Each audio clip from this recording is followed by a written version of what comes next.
नमो बुद्धाय जी। नवोदय।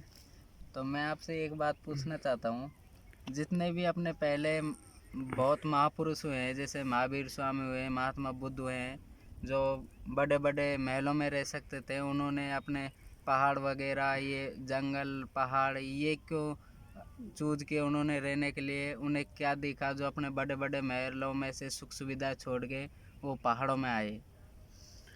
ये बहुत अच्छे क्वेश्चन किया है आपने। ये बात सही है कि भगवान बुद्ध को देख लें तो वे राजा के पुत्र थे। वो राजा के पुत्र होने के नाते उनके पास सब सुविधाएं थीं, फिर भी उन्होंने पहाड़ों में क्यों आए, जंगल में क्यों आए, और उनको मदद करने वाले सब गांव के लोग, अलग अलग बिरादरी के लोग, हर वर्ग का उनके साथ रहा है। तो मैं अच्छा। भगवान बुद्ध के बारे में ज़्यादातर हम लोग जानते हैं, हम लोग बुद्धिस्ट हैं, तो उनकी जीवनी को भी पढ़ा है। हाँ जी। तो वो पहाड़ों में और इसलिए आते थे कि महलों में सुख सुविधाएं हो सकती थी, लेकिन जो प्रकृति के साथ में, जो प्रकृति से जो सीखा जा सकता है, नेचर से जो सीखा जा सकता है, वो महलों में तो नहीं हो सकता था। बिल्कुल। जैसे हम उनकी जीवनी से देखते हैं कि जहाँ वो जाते थे वहीं पर सारी व्यवस्थाएं हो जाती थी। हाँ जी। आज देखिए जो बड़ा आदमी जाता है, मुख्यमंत्री और प्रधानमंत्री, जहाँ जाता सारा कुछ रातों दिन बन जाता है।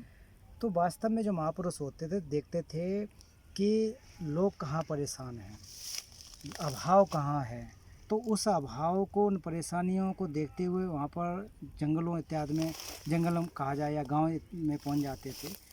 तो भगवान बुद्ध को देखें कि वो निकल के बोध गया, जैसे उस समय तो जंगल ही रहा, पहाड़ पहाड़ ही था, तो वहाँ पर वो आए और उन्होंने आकर के अलग अलग जगह पर बैठ कर के जैसे 6 साल तक तपस्या की।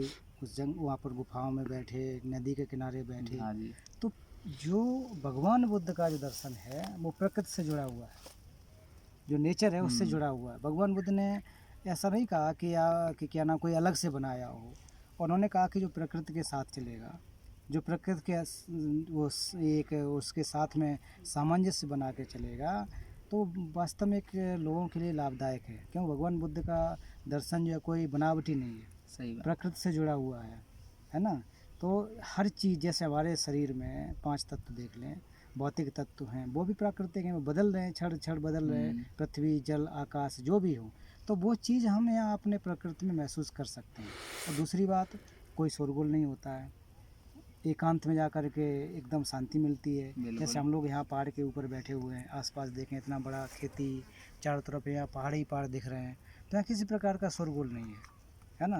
घर पे जाओगे तो फिर वही बातें है ना। कहीं आजकल के समय में तो चलो इतना हाँ जी। हाँ शोरगुल जी। हो गया, पहले तो नहीं होता था, लेकिन जो राजा महाराजा होते तो उनके पास लोग बहुत मिलने आते थे, नियम कानून बहुत ज़्यादा होते थे, सुख सब सुविधाएं बहुत ज़्यादा होती थी। तो जितना ज़्यादा सुख सुविधाओं में अगर पड़ जाएंगे तो वास्तव में जो प्राप्त करना चाहते हैं नहीं हो सकता है। फॉर एग्जांपल, जैसे हम स्टूडेंट लोग हैं, उस स्टूडेंट को सब कुछ दे दो आप, सब सुविधाएं दे दो, तो उतना पढ़ाई नहीं कर सकता, उतना ज़्यादा बिल्कुल ध्यान सही नहीं बात है देगा। आपकी। जो अभाव में जिएगा, जो अभाव में अभ्यास करेगा, वो ज़्यादा बन जाता है। जैसे उदाहरण के लिए बहुत सारे अधिकारी जैसे आईएएस बने, आईपीएस बने, बड़े बड़े लोग हैं, वो ऐसे अभाव में जी करके वो किए। तो खैर मेन पॉइंट में मैं आता हूँ कि चाहे बुद्ध हों, महावीर स्वामी हों, अन्य जो भी ऋषि मुनि हुए, नदियों के किनारे, नहर के किनारे, पहाड़ों में बैठ हाँ कर ही जी। किए, उसका वजह यही है कि प्रकृति से हम जुड़े रहें, प्रकृति से हम सीख सकते हैं।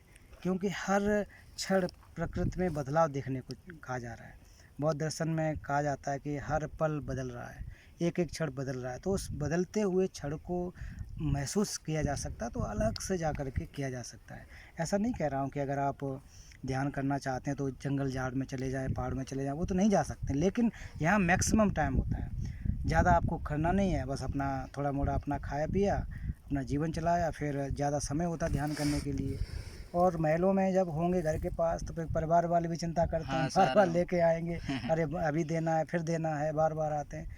तो मुझे लग रहा है कि जैसे भगवान बुद्ध और अन्य जो महापुरुष लोग हैं, जंगलों में जा कर के, एकांत में जा कर के, जहाँ पर प्रकृति के अलावा चिड़िया और ये सब क्या बोलते हैं कि जानवरों के अलावा और कोई जहाँ हो ही ना, तो वो भी किस स्वभाव से रह सकें, किस तरह से रहते हैं, किसी को कोई हानि न पहुँचे, नुकसान न पहुँचे।